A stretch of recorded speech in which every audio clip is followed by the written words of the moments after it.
rever a palestra que fizemos no Dia da Filosofia, conversar agora com um pouco mais de calma a respeito desse tema que é tão interessante, que me foi encomendado e que achei muito interessante, gostoso de pesquisar, que é as filósofas ao longo da história. A filosofia trabalha com a ideia da formação em valores. E um dos elementos muito interessantes é perceber que cada um de nós, com as suas peculiaridades, tem uma maneira de fazer essa formação em valores, de recebê-lo e de transmitir. Uma das coisas que aprendemos como professores em Nova Acrópole é que um bom pedagogo deve ter 100 relógios para medir para cada um dos seus aprendizes o seu jeito, a sua velocidade, o seu ritmo, que não é diferente no sentido de um ser superior e inferior, mas é diferente porque se trata de individualidades que devem ser respeitadas. Então, cada um de nós tem a sua forma de receber valores, de ensinar valores, de viver a filosofia. E lógico que isso, que se chama individualidade, diferencia qualquer ser humano um do outro. Agora, existem certas generalidades também, que em geral acontecem, por exemplo, para as mulheres, uma maneira um pouco peculiar de perceber a realidade. Acontece com os homens, acontece com as pessoas em diferentes idades, embora possa haver exceções à regra, mas existem certos padrões, que são todos eles muito belos, que os padrões a natureza criou para serem vividos e se complementarem entre si. É como se fosse uma bela obra de arte, um belo quadro. Se falta uma cor, vai fazer falta na beleza final daquela composição. Uma bela melodia, se falta uma nota, vai fazer falta. A natureza gerou padrões que não têm nenhuma relação de superioridade ou inferioridade, mas são complementares, e assim se produz harmonia. Um quadro belo é a composição de diferentes cores. Uma bela melodia, a composição de diferentes notas. Conhecer as diferenças sem achar que elas denotem algum tipo de nível ou graduação ou qualidade, mas sim como coisas necessárias, aspectos da unidade no todo. E isso é muito interessante. Nunca vi dois seres humanos iguais, não acredito que isso exista. E, logicamente, existem certos elementos de semelhança por sermos mulheres, mas existem também diferenças e peculiaridades que às vezes fazem com que sejamos mais semelhantes a um homem do que a nossa companheira de porta. Não sei se vocês já tiveram essa experiência interessante. Eu era garota, gostava de ler Machado de Assis. Era um pouco tímida, por incrível que pareça, sou até hoje. Eu era um pouco tímida e às vezes não tinha muito papo com as crianças que moravam perto de mim ou que sentavam do meu lado no colégio. Mas com Machado de Assis eu tinha um papo infinito. Eu sentia ele tão próximo. Ele nem vivo era, não tinha muita afinidade nem de tempo, nem de espaço, nem de nada. Mas eu o sentia muito próximo. Você já teve a experiência de conhecer os escritos de alguém que viveu há 1000, 2000 anos e senti-lo mais próximo do que o seu vizinho de porta? Ou seja, as similaridades, às vezes, se dão em situações muito díspares. Mas, enfim, existem padrões, e são muito belos esses padrões. A natureza os preparou. Vamos entendê-lo. Então, vamos ver o que as filósofas têm de peculiar. Quem foram? Algumas das grandes filósofas da história foram muito mais numerosas do que vocês podem imaginar, muito mais. E quais são as peculiaridades, quais são os pontos em comum que nós podemos ver entre elas? A gente trabalha às vezes com a ideia do filósofo consagrado, aquele que foi imortalizado pela história. Isso às vezes depende mais do contexto cultural em que ele viveu do que da qualidade dele. Vocês sabiam disso? Certas pessoas, se tivessem vivido em outro contexto cultural, passariam totalmente anônimas. Ali, por alguma razão, ele foi reconhecido. E ninguém é melhor só porque foi reconhecido. Nós reconhecemos uma parte muito pequena dos talentos da humanidade. Essa casa me lembrou a casinha onde vivia Dona Julieta, minha avó, uma senhora completamente analfabeta, fechada na sua casinha, cuidando das coisas do lar. Volta na história e vai conversar com a Dona Julieta para vocês verem que talento para a filosofia tinha ela. Quantas coisas bonitas deduzia, porque não lia, deduzia de dentro dela mesma. Que maturidade para lidar com a vida.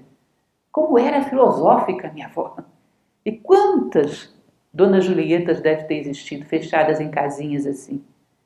O fogo aceso, cozinhando o alimento, seus filhos talvez já adormecidos e refletindo sobre as estrelas, sobre o sentido de tudo aquilo, sobre o sentido da vida.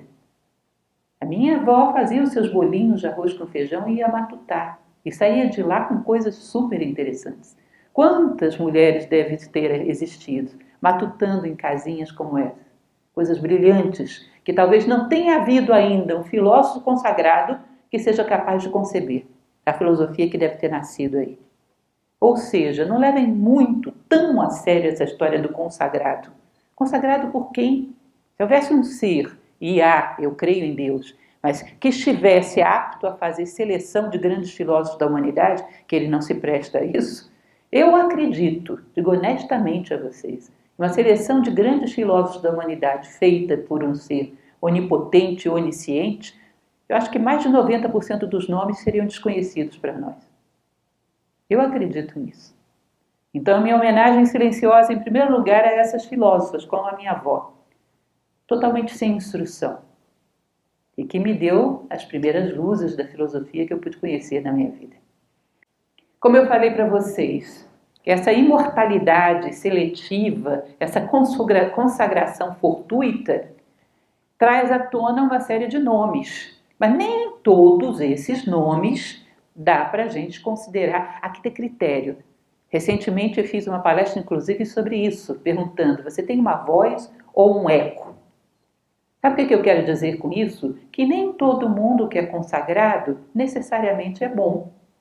Uma vez, gosto muito de poema, fui comprar um livro, comprei assim meio aleatoriamente, os 100 poetas mais consagrados da história. Eu realmente me arrependi de ter comprado esse livro, porque eu conhecia uns 100 muito melhores do que todos aqueles que estavam ali. Então, há que ter cuidado com essa história de consagrado. Como diz a Bíblia, pelas vossas obras os conhecerei. Vai lá, degusta, examina, vê o que se trata. Não toma a sério. Cuidado, porque hoje um crítico assinou embaixo, a imprensa projetou, tem valor. O valor não é dado pela fama. Aliás, no nosso momento histórico, muito particularmente, os dois são quase que antípodas. Ou não? Os mais famosos da sociedade, o que vocês acham? Dá para consagrá-los? Não dá, né? Enfim, cuidado com essa história. Não leve muito a sério. Então, dessa lista de muitos consagrados, eu fiz uma seleção que alguns digam, mas ela esqueceu de fulana. Não esqueci. Eu simplesmente escolhi. Escolhi aqueles que, segundo o meu critério, que é muito relativo e pessoal, porém, todo mundo que faz alguma coisa vai ter que aplicar o seu critério, porque todo mundo é obrigado a ter um critério, porque senão não existe. Pode não ser perfeito, mas é o melhor que eu tenho até agora. Segundo o meu critério, eu achei que mais contribuíram para a elevação da consciência e para a formação da humanidade em valores, que deixaram a humanidade com uma herança de algo que pode os fazer crescerem como seres humanos, tornarem-se melhores. Esse é o meu critério como estudiosa, professora e aluna de uma escola de filosofia maneira clássica, que é Nova Acrópole. Então, existem outros. Há outros nomes. Aliás, há muitos nomes. Inclusive que não constam em lista nenhuma. Nós vamos falar já já sobre isso. Critérios são relativos a quem os emite e são válidos, contanto que essa pessoa não se considere dona da verdade. Eu já aviso de antemão, eu não sou dona de nadica de nada da verdade. Portanto, se vocês quiserem ampliar essa lista, conhecer mais coisas, vai do critério de vocês, mas tenham um critério. Não vão acrescentando nomes simplesmente porque são famosos. Contanto que vocês pensem, reflitam, assimilem, mastiguem. Como dizia o professor Jorge Ângelo Livraga, fundador de Nova Acrópole, o homem não vive daquilo que ele come, mas daquilo que ele assimila. Nosso corpo é esperto nisso. De tudo que você come, que nem sempre temos muito juízo em relação àquilo que comemos, ele assimila uma parte e o resto joga fora. Tudo que a vida te oferece, assimile aquilo que é sadio e jogue o resto fora. Se é um critério teu, eu vou respeitar. Massificação, não. Porque a filosofia é feita para tornar os homens autônomos com capacidade de mastigar e digerir a própria vida e assimilar o válido.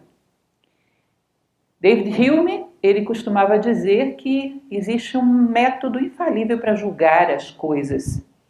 Por exemplo, um bom crítico de música, que seja muito bom no Ocidente atual, ele vai ter muita dificuldade de julgar o que é uma raga indiana boa. Porque raga indiana, gente, cá entre nós, para o Ocidente, não tem lógica aquilo. Eles trabalham com semitons que dão uma impressão muito certeira de que eles estão desafinados, mas não estão. Estão dentro de todo um critério musical diferenciado. Vocês já ouviram raga indiana? Você fica louco com aquilo. Nenhum ouvido ocidental aguenta. Agora, raga indiana é má? Não. Agora, dentro do universo raga indiana deve ter raga boa e raga má. Não é isso? Lógico, como em qualquer universo musical. Como é que eu vou saber? Tem que pegar alguém daquela cultura, mas não qualquer pessoa. Ele fala do juiz fidedigno. Você quer saber o que é uma boa raga indiana? Pega um cidadão indiano, mas que seja honrado, digno, uma pessoa boa. Porque a harmonia do seu caráter dá a ele um critério fidedigno para julgar o que é harmonioso e o que não é. Uma pessoa que não tem harmonia de caráter não tem um bom critério para julgar o que é harmonioso e o que não é. O que é benéfico e o que não é, porque ele não conhece o bem. Como vai julgar o que é benéfico?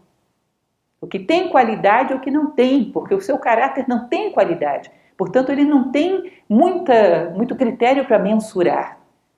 Então, ele chama isso do juiz fidedigno. Eu acho esse critério maravilhoso. Procure uma pessoa boa, honrada, e peça para ela examinar com vagar. E o que ela disser é bastante considerável. É um testemunho bastante considerável. Aí é mais ou menos isso que eu considero. Quando eu quero ver um filme, eu não olho às vezes a crítica. Que, aliás, eu ando um pouco, digamos assim, como é que poderia usar a expressão adequada para isso? Escaldada, é uma boa expressão. Ando um pouco escaldada com a crítica. Sabe o que eu faço? Eu pego meia dúzia de pessoas boas e pergunto, você assistiu? Assisti. É bom? É, muito bom. Eu não penso duas vezes, vou e gosto. Ou seja, eu já adotei o critério do Hume completamente. É uma boa dica para vocês também. Então, o meu critério é isso. Soma. Soma para que o ser humano se torne melhor. Soma para que o ser humano caminhe mais em direção ao ápice da pirâmide, ao ideal humano, valores, virtude, sabedoria. É fator de soma, faz crescer. É assim, pelas vossas obras vos conhecerei. Faz isso, para mim, é um bom filósofo. E esse critério eu apliquei. Não assustem, isso aí é só para dar susto em vocês mesmos. Não vou ler, inclusive, porque eu não estou enxergando absolutamente nada. Mas essa é uma pequena lista tomada de internet de nome de algumas das filósofas consagradas ao longo da história. Evidentemente, tem de todos os tipos. Eu fiz a minha própria listinha, onde alguns nomes estão aí, alguns não estão. Por quê? Eu considero que uma pessoa que faz literatura, que faz poesia, e essa literatura, essa poesia leva os seres humanos à reflexão e eleva a consciência das pessoas, é um filósofo. Tem esse nome ou não. Eu vou morrer sem ninguém conseguir me convencer de que Machado de Assis não era filósofo, que Khalil Gibran não era filósofo, que Carl Jung não era filósofo. Esquece, ninguém vai me convencer disso. Então eu não tenho lato senso para entender filosofia. Aí tem vários nomes. Só alguns desses eu considerei, segundo o meu critério, dignos da gente pensar um pouco a respeito. Jarra d'água, isso é uma coisa importante. Isso é um critério da pedagogia acropolitana, a pedagogia que nós, professores de Nova Acrópolis, aprendemos. Em primeiro lugar, não teria sentido nenhum eu vir aqui para falar para vocês de biografias. Existe um negócio muito consagrado que se chama Wikipédia, que você entra lá e fica sabendo em segundos da biografia que você quiser. O que eu quero é passar um pouco mais. Um pequeno detalhe, porque o nosso tempo é pouco, um pequeno detalhe de como esse ser humano, essa filósofa, pode contribuir para nos tornarmos melhores. Com a minha apreciação a respeito, que essa é a história da jarra d'água. Você quer ensinar alguma coisa para alguém? Não pegue exatamente o que você recebeu. Acrescente um pouco mais a tua vivência daquilo. O que aquilo gerou em você, o que aquilo te acrescentou. Se eu passar para você exatamente o que eu recebi, você ficaria em casa e leria isso num livro? E o que te faz estar aqui, se não é esse gole a mais que eu coloquei nessa jarra d'água para passar adiante? Cada vez que quiser passar algo a alguém, algum aprendizado, acrescente o seu gole. Senão você é meramente um transmissor mecânico. Um computador serviria. Não é à toa que hoje se teme tanta tecnologia. Se nós não somos humanos, se não somos capazes de acrescentar o que aqueles ensinamentos geraram de efeito na nossa vida, não temos nem um pequeno gole para colocar nessa jarra d'água, nós somos dispensáveis como educadores. Isso é muito importante que reflitam. Mas para isso é preciso que a gente tenha experimentado e conquistado essa gota d'água que seja. Gibran costumava dizer que nós devemos ser um posto de enriquecimento dos dons da vida. Você recebe um conhecimento, vivencia, reflete, enriquece aquele dom da vida e deixa que ele siga seu curso, que ele não é seu, ele passa por você. Agora, acrescido do gole a mais que você colocou. Então, o que vamos falar não é biografia, vamos falar de alguns pequenos detalhes muito rápidos, mas acrescidos desse pequeno gole d'água que me corresponde colocar o que eu tenho, o que eu posso, a gota d'água que eu conquistei através do meu próprio aprendizado. O acréscimo do feminino à filosofia. Isso eu acho muito interessante, gostaria que vocês entendessem. Nós estamos aqui para trabalhar com uma filosofia isenta, lúcida, sem tendências, sem paixões.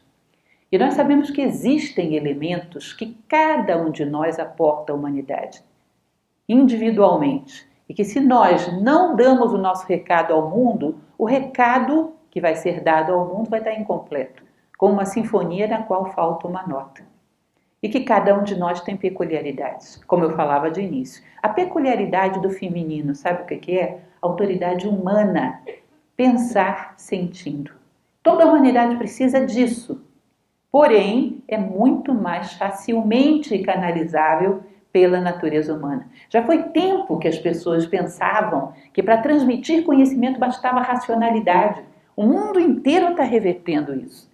Eu sou professora, sou palestrante, eu digo para vocês com todo o embasamento que eu reuni nessa experiência de 30 anos. As pessoas não aguentam mais o professor que senta ou que fica virado para o quadro negro, discutindo com o quadro negro, lendo e só racionalizando, sem olhar nos olhos das pessoas, sem procurar um diálogo, sem colocar nada do que ele sente em relação àquilo. Esse tipo de oratória fria e técnica está se tornando sonífera de uma forma tal que ninguém mais está querendo usar. Olha quem está se destacando pelo mundo afora. Não digo que todos que estejam se destacando tenham essa qualidade toda, mas que a técnica que está na moda é essa, é. Aqueles professores sisudos europeus que sentavam na sua mesinha, botavam óculos na ponta do nariz e só olhavam para o livro, não sabiam nem dizer quantas pessoas tinham na frente, estão fora de moda. Até esses professores tão sisudos estão começando a mudar de postura. Os alunos preferem ir para casa e ver as informações na internet, que inclusive é mais divertida e em geral mais humilde. Não é isso? Não se acha a maior do mundo. Enfim, esse tipo de oratória está saindo de moda. Esse é um momento em que o jeito feminino de fazer as coisas é muito importante. Falei para vocês sobre a autoridade humana. Vocês sabem o que é isso? Quem trabalha ou é da área de administração de empresas deve conhecer essa terminologia. Disse que um líder ele tem que trabalhar com 3 autoridades. Primeira, autoridade intelectual. Conhecer aquilo que faz. Tá certo? Isso é muito legal, é importante, super necessário. Autoridade moral. Fazer junto, ir na frente. Um péssimo líder é aquele que fica atrás sem fazer nada, só dando ordens. É estar no meio, inspirar, dar exemplo. Essa é a autoridade moral. E o que é a autoridade humana? Pensar não só nas coisas, mas dos seres humanos que estão participando do processo. Um líder com autoridade humana é aquele que acha que um trabalho foi bem realizado, não só quando as coisas estão bem feitas, mas quando toda a equipe, todos os seres humanos envolvidos estão bem. Um trabalho bem feito, todo mundo termina bem e a obra está bem realizada. Ou seja, o aspecto humano é fundamental, porque em última instância estamos aqui para construir seres humanos. Vocês percebam que essa tal dessa autoridade humana, ela está muito fundamentada numa virtude que é a empatia e uma certa dose de intuição, que é danada de ser feminina. Falei da minha avó, pensem na avó de vocês ou na mãe de vocês. Pensem, Capacidade de você abrir a porta da casa, quando você entra, ela olhar e dizer: meu filho, você está tão pálido. O que você fez? Garanto que não comeu. Você fica com essas olheiras é porque não comeu. Visão simbólica, interpretação simbólica, colocar-se no lugar do outro e uma intuição tremenda. Você mente para ela e diz: você está mentindo para mim, você bebeu. Você está mentindo para mim. São aspectos que são históricos, todo mundo passou por isso. E são muito interessantes para a filosofia. Muitos. Não é só a razão. Isso é muito feminino, gente. Isso, quando trabalha junto com a razão, é fenomenal. Tem uma capacidade de penetração na realidade, uma capacidade de realização impecável. Um orador que chega aqui, blá, blá, blá, cita nomes, cita dados, não penetra no coração do público, não rompe barreiras, não se sente no lugar do outro. A oratória não é monólogo, sabiam? É um diálogo. Eu jamais faria essa oratória para outras pessoas que não vocês. Essa mesma palestra para um outro público seria outra. Ou seja, colocar-se no lugar do outro, sentir, isso no momento é a última moda, isso é muito antigo. Os filósofos antigos todos diziam que o ser humano não pode abrir mão de nenhuma ferramenta para transmitir a sua missão no mundo, para realizar a sua missão no mundo. A emoção, a intuição, a empatia, junto com a razão lúcida, são maravilhosas. Separadas, nenhuma das duas faz grande coisa. Então, esse aspecto feminino que a mulher traz ao mundo e compartilha com todos os demais. Vocês vão ver que é uma coisa incrível, gente. Um dos maiores filósofos da história da humanidade, que foi Sócrates. Vocês sabem disso. Na hora que colocam Sócrates, porque ele falava de tudo, né? Tudo que você propusesse, ele falava e falava melhor do que todo mundo. Aí um dia pegam Sócrates, colocam ele contra a parede e o amor, Sócrates. Aí ele para, peraí, sobre o amor eu não sei nada, não. Tudo que eu aprendi veio de uma mulher que me ensinou, uma sacerdotisa, Diotima de Mantineia. E aí ele repete o discurso que a Diotima de Mantineia falou para ele. Então, nesse assunto eu tive que aprender com uma mulher, eu não sabia, não conseguia entender. Isso é incrível, é interessante, porque era um homem daquele nível, que o Sócrates não era qualquer pessoa, um divisor de águas na história da humanidade, sabe que tem certas coisas que, se não vierem no coração feminino, ele não vai entender direito. Tinha essa sensibilidade. É muito interessante. Platão aceitava mulheres na escola, a academia sempre teve mulheres, Pitágoras aceitava mulheres na sua escola. Aliás, vou mostrar já para vocês uma obra de Jâmblico, onde ele fala que na escola de Pitágoras houve 18 grandes filósofas. 18. Se vocês acham que é pouca gente, não é pouca gente. A gente não conhece quase ninguém. Mas diz que foram 18 grandes filósofos na escola de Pitágoras. Bom, então, acréscimo do feminino à filosofia é indispensável, baseia-se em sentimentos e não em mera curiosidade intelectual. O intelecto ele é curioso, mas ele não vai muito fundo se ele não está disposto a se comprometer com as coisas que ele quer conhecer. Vocês entendem? Se você fica superficialmente só querendo olhar as coisas sem se comprometer, você vai ter uma visão utilitária. Para que essas coisas me servem? Quando você quer se comprometer com o bem das coisas, elas se abrem e mostram para você o seu segredo. Quando eu olho para as coisas e penso, para que isso me serve? A natureza não é boba. Ela não se abre diante de alguém que quer usá-la. Ela é muito mais inteligente do que nós. Você se abre, conta os seus segredos para alguém que só quer usar aquilo para proveito próprio? Não, né? Nós que somos mais bobos não fazemos. Imagina se a natureza vai fazer. Ela abre os seus segredos diante daquele que quer conhecer para se comprometer e conduzi-la na direção do bem. O conhecimento intelectual dotado de compromisso, dotado de amor, é uma união perfeita entre o masculino e o feminino. Entre yin e yang, é o tal. Isso gira. E isso realmente penetra no coração das coisas. Senão você nunca vai saber o que as coisas são. E só para que elas te servem. Lembrem da frase do Tolstói: há quem passe por uma floresta e só deixa lenha para a sua fogueira.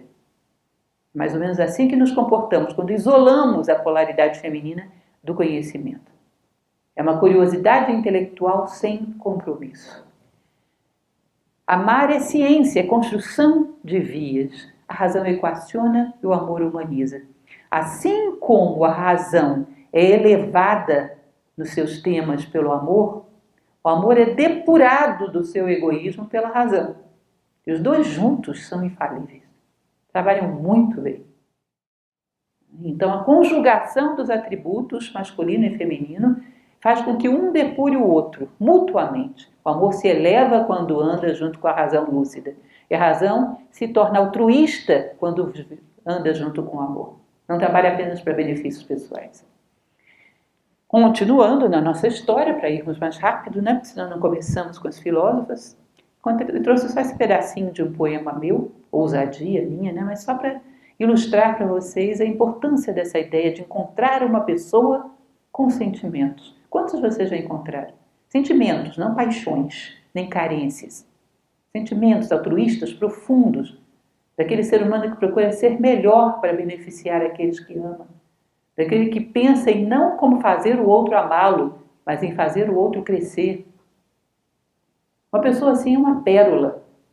E foi pensando nisso que eu escrevi esse poema, isso é só um trechinho, quem tiver interesse, chama-se Sentimentos, está no meu blog de poemas. Se encontrares uma pessoa com sentimentos, fica ao lado dela, como gravita sabiamente um planeta ao redor de sua estrela. Se encontrares alguém que sinta, fica ao seu lado. Apenas fica, atento e calado, e tenta ver o mundo por seus olhos. Uma pessoa com sentimentos é joia rara, precioso fruto da evolução, porém privilégio da humana condição. E por aí vai. Ou seja, os sentimentos nobres e elevados, junto com uma razão lúcida, derrubam a muralha de qualquer Troia que vocês encontrem pela frente. Não se pode dispensar nenhum dos dois. Morreu o tempo em que um filósofo como Hegel dizia que as mulheres eram sentimentalistas demais para serem filósofos. Uma mulher poderia virar para ele e dizer: você é racionalista demais para ser filósofo, rapaz. Você está negando a metade de si próprio, e negando a metade de si próprio você não vai ver nada, porque inteiro não se vê muita coisa, que dirá pela metade. Está perdendo uma possibilidade fantástica de penetrar no mistério das coisas, ao negar o feminino. Você não sabe a bobagem que está fazendo. Que pena, né? Dá vontade de voltar lá para falar esse desaforo para ele.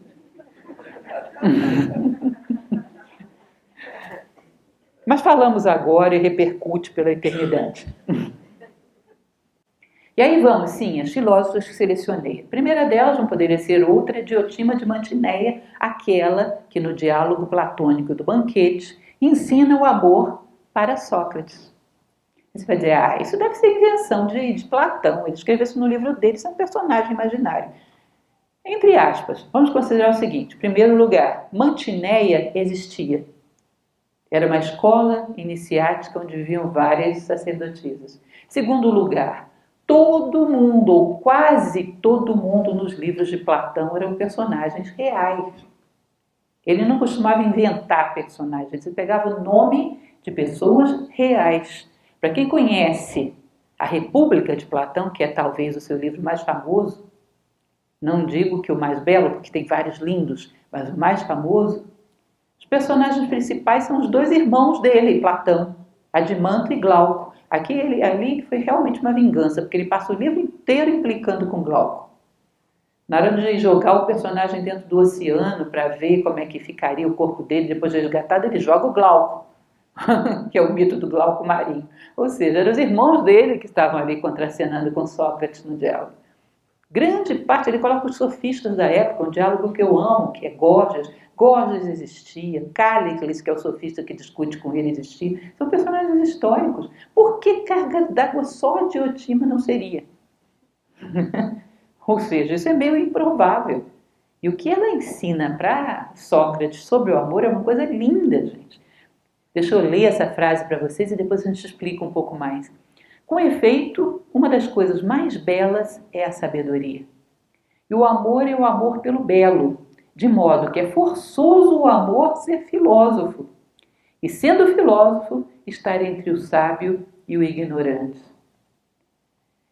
Ela se baseia aí numa tradição bem anterior, que ela mesma cita, ela conhecia muito bem. Isso é uma frase do Banquete de Platão. Né? Hesíodo, e o próprio Homero fala sobre isso, mas sobretudo Hesíodo, que é um autor contemporâneo de Homero, tem um livro chamado Teogonia. Nessa Teogonia ele diz que quando o universo se manifesta, ele pela primeira vez se divide entre espírito e matéria. e que imediatamente nasce o primeiro dos deuses, que é Eros, o antigo. Eros, o antigo, que é o deus primordial do amor, o primeiro dos deuses a se manifestar, é a busca daquilo que nos falta para voltarmos à unidade, para sermos completos. Então, o legítimo de amor, o verdadeiro amor, tem sede de uma coisa: daquilo que te falta agora para você se tornar mais humano, daquilo que te falta agora para você subir no próximo degrau que está na sua frente. O resto pode ser paixão, o resto pode ser capricho. O que me falta agora? Um pouco mais de paciência em tais circunstâncias. Esse é o teu objeto legítimo de amor. Porque pisando o degrau que está à tua frente, você tem muito mais possibilidade de dar exemplo para que outros te sigam. Tem muito mais possibilidade de ensinar como se sobe, que é a melhor coisa que podemos fazer por aqueles que amamos. Como dizia o próprio Platão, a melhor coisa que podemos fazer por aqueles que amamos é crescer como seres humanos. E aí temos alguma coisa a oferecer para eles. Então, o legítimo amor é aquele que busca aquilo que nos falta. Mas se vocês analisarem a palavra filosofia, filos mais sofos ou sofia, é amor à sabedoria, porque nos falta a sabedoria. Se você considerar que saímos da ignorância e chegaremos à sabedoria, e a vida humana é isso, ponto, final, você vai perceber que a filosofia é uma filha do amor. O amor busca aquilo que nos falta. Se somos ignorantes, nos falta a sabedoria. E a filosofia ama a sabedoria. Portanto, a filosofia é uma forma legítima de amor. Quem ama a sabedoria, através dela, ama os demais, ama a vida. Porque não existe nada melhor para fazermos pela vida do que nos tornarmos mais sábios. Você acha que uma pessoa mais sábia provoca acidente ecológico? Uma pessoa mais sábia abandona os pais na velhice? Uma pessoa mais sábia explora os demais com objetivo de lucro ou qualquer outro objetivo escuso? Usa o outro como meio para os seus prazeres? Você percebe que quanto mais você sobe um degrau na direção da sabedoria, mais você beneficia não só a humanidade, a natureza como um todo. Portanto, não existe forma mais legítima de amor do que buscar a sabedoria, e tudo mais será dado por acréscimo. Ela diz, a filosofia é irmã gêmea do amor, caminham juntos. O amor busca aquilo que nos falta. E a sabedoria, a filosofia dá nome aos bois, o que mais nos falta é sabedoria. E através dela amaremos mais todo o resto. Esse lindo que ela fala, só que está dizendo, não ia chegar a essa conclusão sozinho nunca. Porque é preciso que uma pessoa tenha vivido o verdadeiro amor para destilar esse conhecimento. Precisa de alguém que seja sábia nos assuntos do amor. Sem idiotima, eu jamais chegaria a essa conclusão. É muito bonito isso. A humildade de um filósofo daquele tamanho de dizer, sem idiotima, eu jamais entenderia o amor. Ele conjuga a razão extremamente lúcida que ele tinha, com um conhecimento profundo, a empatia profunda, a intuição de uma Diotima de Mantineia. E aí resulta aquela coisa linda que é o banquete de Platão. Então, um personagem bastante interessante, não é só isso, é uma parte grande do livro, o discurso de Diotima de Mantineia. Às vezes me dá vontade de copiar só ele, porque do banquete é a parte mais bela que tem. Colar na porta do meu armário, que é um hábito que tenho muito, porque ele é todo perfeito. Não é tão longo assim. Um dia ainda vou memorizá-lo para recitar. Vale muito a pena. Uma grande mulher. Continuando, Hipátia de Alexandria. Já ouviram falar dessa? Isso já era cristã. Quem não assistiu, tem um filme chamado Ágora. Alexandria, em espanhol, Ágora, no Brasil, que conta um pouco da vida dela e conta de uma forma trágica, como foi, mas muito bela. Era filha de um grande cientista e bibliotecário da Biblioteca de Alexandria, que era Theon, e Theon não tem os preconceitos da época, porque isso já era cristã, já era bastante preconceituosa contra o feminino. E ele educa a filha como filósofa. Isso foi um negócio complicado, porque ela era brilhante, numa época onde era inadmissível que as mulheres fossem brilhantes.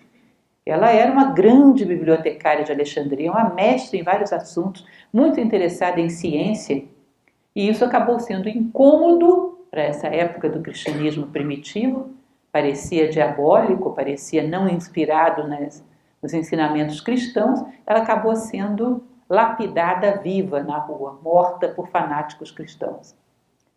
Era uma figura sensacional essa Hipátia. E uma das coisas que ela falava, ela vivia em choque com aquele primitivismo, aquele fanatismo do cristianismo primitivo, ela falava isso. Acho essa frase muito bonita. Governar, acorrentando a mente através do medo de punição em outro mundo, é tão baixo quanto usar a força. Compreender as coisas que nos rodeiam é a melhor preparação para compreender o que há mais além. Entendem isso? Ela batia de frente contra a religiosidade daquele tempo que dizia: é pecado entender a natureza. Ela era uma cientista. É pecado tentar entender o homem. Isso são coisas de Deus, você deve simplesmente ir ao divino.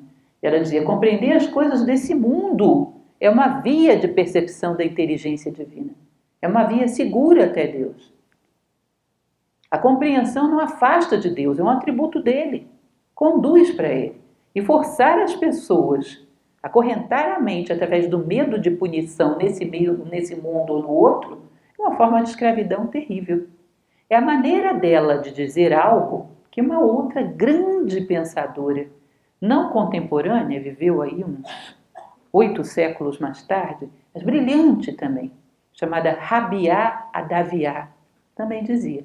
É a outra que vocês vão dizer: não, essa não vale, essa não é filósofa. Era. Alguém já ouviu falar em Rabia Adaviá? Bom, vocês sabem o que é, digamos assim, os princípios, o que são os princípios básicos da religião islâmica. E o papel da mulher aí que é bem reduzido, né? Ainda hoje é. Bom, o islamismo tinha uma parte interna. É como se você dissesse, sei lá, dentro do cristianismo você teve um cristianismo interno, gnóstico. Dentro do judaísmo você teve os estudiosos da Cabala. Dentro do islamismo havia o sufismo, as escolas sufi. Era como se fosse o coração do islamismo, que buscava além das aparências. Era como se fosse um seio filosófico da religião. E ali dentro desses mosteiros sufi, porque era na verdade isso, para as escolas com sistema de mosteiro, as regras eram completamente diferentes do islamismo externo, tanto que muitos dos mestres sufis foram mortos por ulamás islâmicos. Eles praticavam, por exemplo, a arte, acreditavam na elevação da consciência através da beleza. A arte era muito reduzida no mundo islâmico. E eles não tinham nenhuma discriminação com mulheres, que era uma outra coisa incrível. E além do mais, Rabia Adaviá era uma ex-cortesã. Ixi, aí a coisa complicou, né? E era mestra de uma das taricas, uma das escolas sufi. Por que eu lembrei dela aqui? Primeiro porque ela também merece ser lembrada, embora não receba o nome de filósofa, mas era. E segundo porque ela fala uma coisa muito parecida dessa frase de Hipátia de Alexandria. Uma oração que gosto muito de citar. Ela diz: Senhor meu Deus, se eu te busco por desejo do teu céu, expulsa-me do teu céu.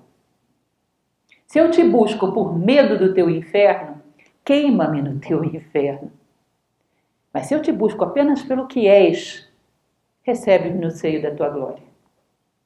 Entendem? A ascensão ao divino não pode se dar por medo ou por desejo.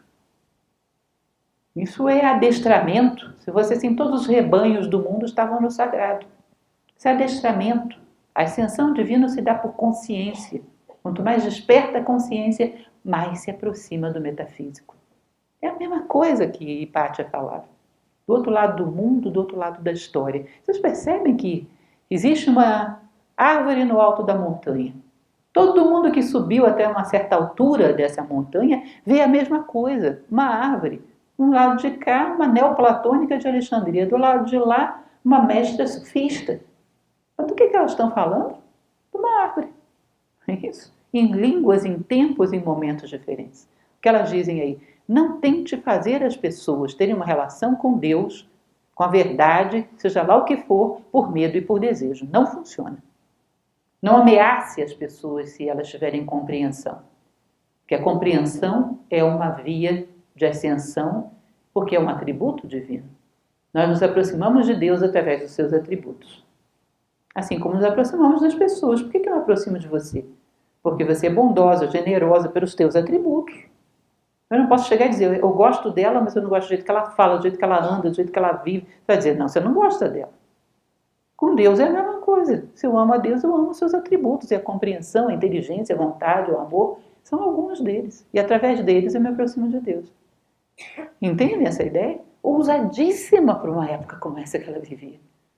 Pioneira, futurista, até hoje. Vamos ver, não sai dizendo isso por aí para você ver o que vão te dizer. Ou seja, ousada demais. Uma mulher sensacional. Que perdeu a vida, mas não perdeu seus princípios.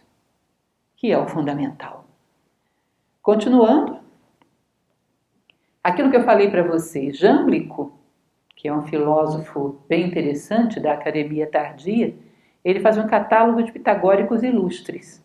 E ele cataloga 18 mulheres ilustres dentro da escola pitagórica.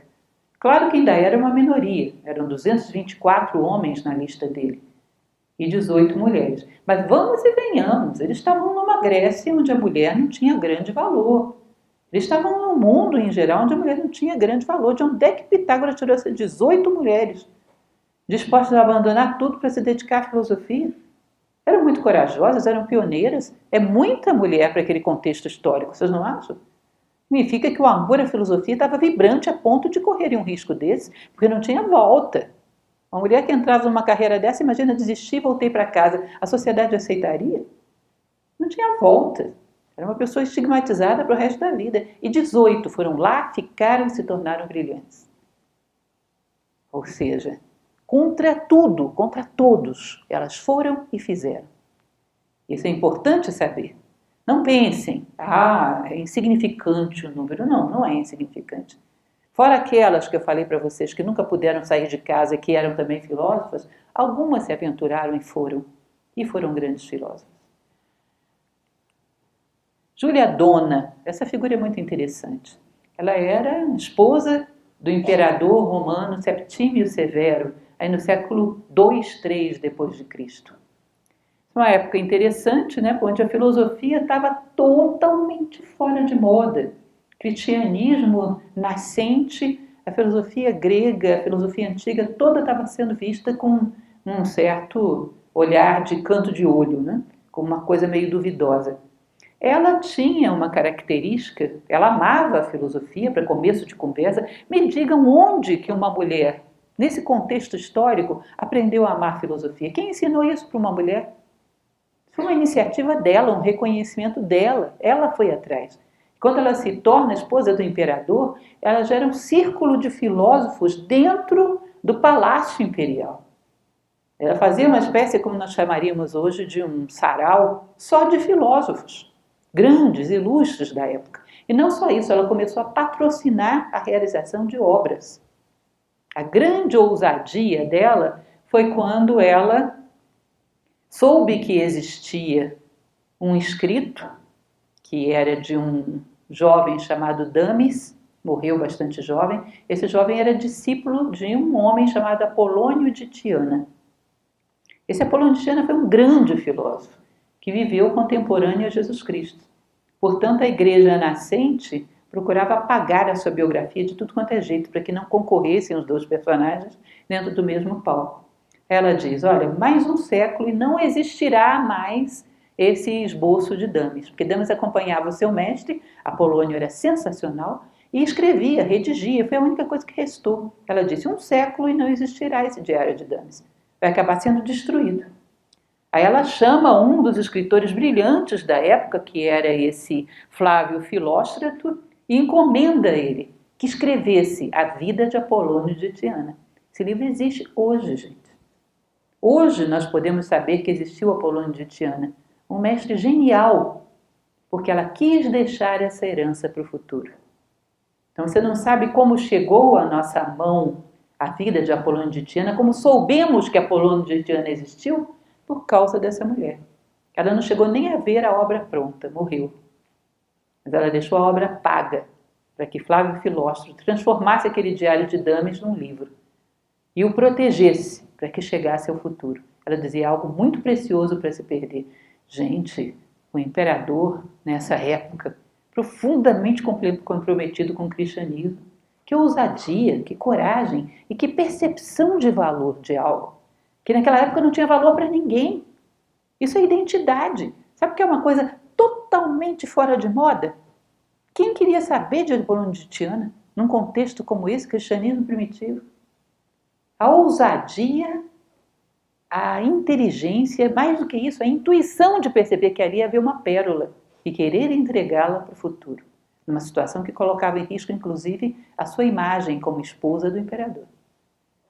Então nós conhecemos Apolônio de Tiana, que eu vou dizer para vocês, não é qualquer pessoa. Não é qualquer pessoa, é qualquer coisa de sensacional. Nós conhecemos através dessa mulher. Assim como muitos outros, viu?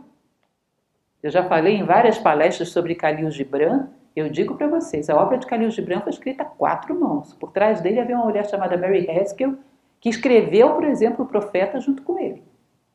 Ah, mas ela ficou nos bastidores.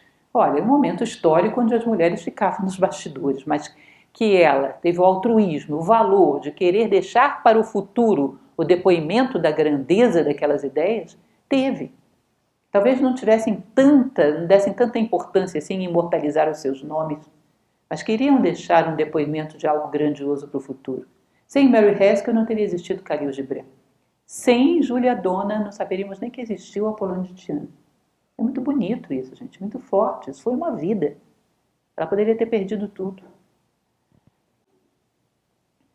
Filosofia exige sentir valor em si e nos outros e desenvolver valores que nascem da reta razão e se manifestam pelo reto amor. Então, reta razão e reto amor juntos são ingredientes para um filósofo. Por isso a mulher é indispensável, o pensamento feminino é indispensável para compor na filosofia. Filosofia é formação em valores. E essas mulheres grandiosas da história intuíam isso e valorizaram, deixaram para a história aquilo que era digno de ser lembrado, aquilo que seria formativo. Uma coisa interessante que eu gostaria, inclusive, de aproveitar e abrir um parênteses para falar para vocês sobre isso. A legítima filosofia sempre foi, sempre será. Não vou dizer legítima, porque a filosofia, bom, cada um a usa como achar melhor, mas a filosofia tradicional era a formação em valores. O que nós tentamos retomar hoje em Nova Acrópole é exatamente isso, formação em valores.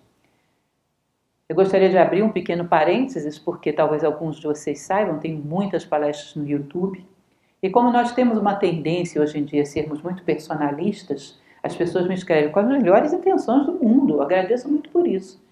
Mas dizem, ela é sensacional, como ela é boa, como ela é isso, como ela é aquilo, como ela é especial, que sorte da Nova Acrópole ter uma filósofa assim. Eu digo, um dia eu vou ter que esclarecer isso, portanto, se vocês me permitem, vou esclarecer agora. Esse sábado faço 55 anos, quando eu entrei em Nova Acrópole eu tinha 25, 30 anos atrás. Sabe como eu era? Uma pessoa absolutamente comum. Uma jovenzinha sem saber para que lado, parecia como, sabe aquele ditado popular bobo que se diz do cachorro que caiu do caminhão de mudança? Era mais ou menos assim que eu me sentia. Não tinha, eu queria fazer alguma coisa boa, mas não sabia o que era bom, não sabia para que lado ir. Não tinha nenhuma noção de nada, muito superficial. Eu fui formada em valores. As minhas filhas fizeram filosofia, as duas, a partir de 4 anos de idade, em Nova Acrópole. Aí, às vezes, elas vêm esnobar comigo. Ah, eu fiz filosofia desde os 4 anos, você só fez desde os 25.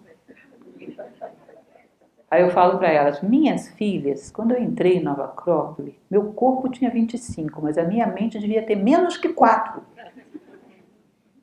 Portanto, eu entrei mais cedo que vocês. A filosofia me esculpiu. É praticamente um produto do trabalho que foi feito por Nova Acrópole, o que eu penso, o que eu sinto, a minha interface com o mundo. Que eles não adulteraram a minha natureza, simplesmente me ajudaram a trazê-la à tona. A filosofia sempre foi isso. Formação em valores. Trazer à tona aquela pérola que existe escondida dentro de nós. E as mulheres são muito intuitivas e têm muita habilidade para perceber isso. Aliás, um outro parênteses, a nossa diretora internacional é uma mulher. Não estou desvalorizando os homens, viu? Também podem ser excelentes filósofos.